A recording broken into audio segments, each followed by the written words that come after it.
Your work isn't finished here yet, is it? The Traveler and I are still standing here, safe and sound. The water imp's song threw things off a little, but it is of no consequence. The ley lines have already anchored your soul, and the first ray of light tomorrow morning will take you back. I, meanwhile, need to review my attitude towards the water imp race. So the reunion in the night that Vodyanitsa mentioned, I suppose that was never meant to be a permanent reunion. That just leaves you, Traveler. My power only allows me to temporarily separate your soul from your body. The ley lines of Tevat would not accept you, and your soul is firmly anchored to your body by your will. For a descender like you, who is not bound by Tevat's rules, your death can only be brought through the most violent of means, such as directly destroying either your body or soul.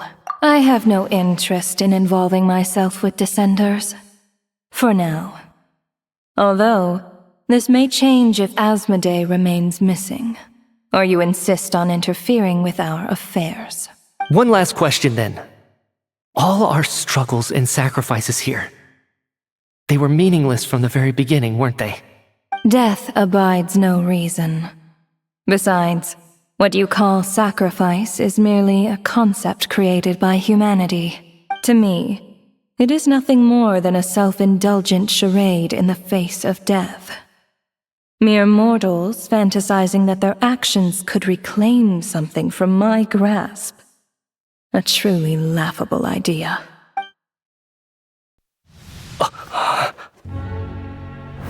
Grim Reaper, you really know how to get on my nerves. I'm not here to ingratiate myself with you. I kill merely because your deaths are necessary. Oh, you've made that quite clear. But humans don't take well to being scorned. Not even by the gods.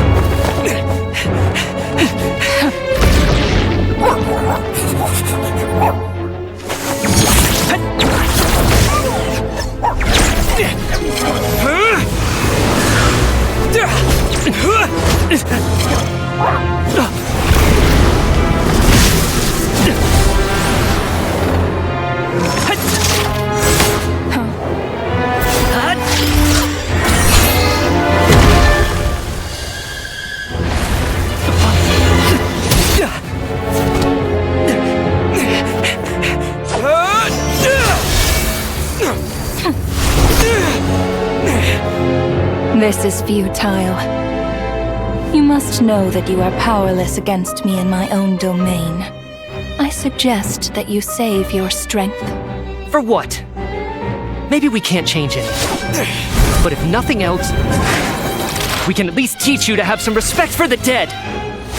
Audacious.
How are you holding up, Odette? What happened to me? How much do you remember? What do you mean? Is the performance over? I can't seem to recall what happened. Has Odette already forgotten?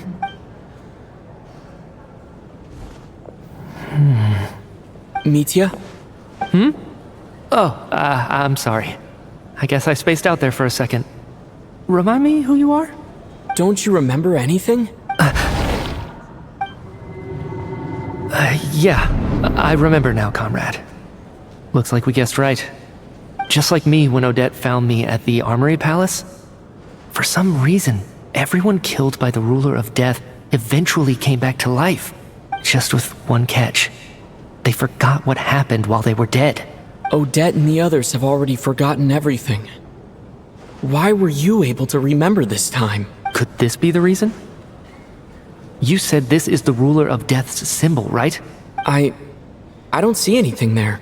You don't? Huh. Okay, I guess that makes sense. I carved this into my hand in the afterlife, so it's not visible in the physical world. Does that mean I carved this symbol into my soul? What an unsettling thought. Still, at least I get to remember what happened. I suppose it's a blessing in disguise. What about you, though? The Ruler of Death mentioned that you're a descender? Is that why you can remember? A full explanation would get complicated very quickly. But that's essentially it. Well then, now that it's all over, let's figure out what we've learned. The first thing I notice is that everything here is precisely as we left it, right before our deaths. This confirms that time passes differently in the afterlife than in the real world. They say that right before death, time slows down, and your whole life flashes before your eyes. That must be how you know you have one foot in the afterlife by that point. Anyway, clearly the few days we spent in the afterlife probably only amounted to a few short minutes in the real world. This also aligns with previous reports of widespread temporary memory loss among the Armory Palace personnel. Now it seems likely that those were all brief deaths caused by the Grim Reaper's so-called curse of death. To those unaware of the truth, dying and coming back to life must feel similar to a short bout of catatonia. This leaves me with a couple big questions. What are the conditions that trigger this so-called curse of death? And why are we resurrected after we die? If nothing else, I think it shows that killing us wasn't her ultimate goal. We still don't know her true reasons for subjecting us to death. Right. This time only got complicated because of the situation with the theater's ley lines. That's why she had to approach it differently. If the previous incidents of amnesia among the researchers are anything to go by, killing us is usually a pretty routine matter.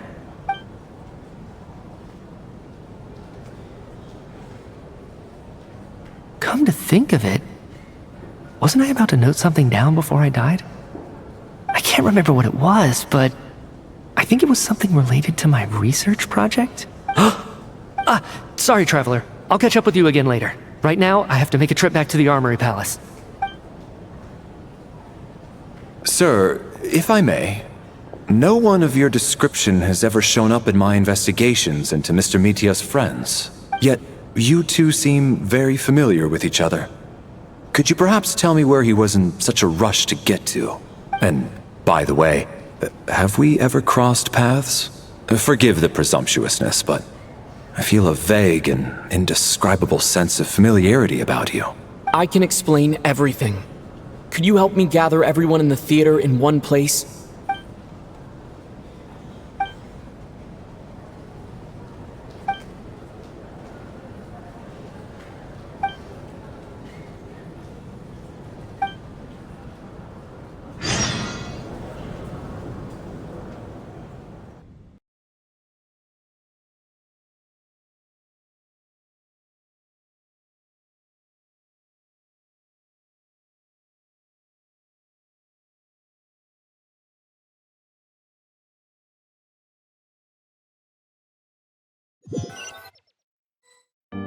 So Chuganov really is going to shut down the factory. I guess this theater incident actually did us some good after all. So, you said I promised to take you to the Armory Palace while we were in the afterlife, yes? I believe you. I think I even have a vague memory of it. Agreed.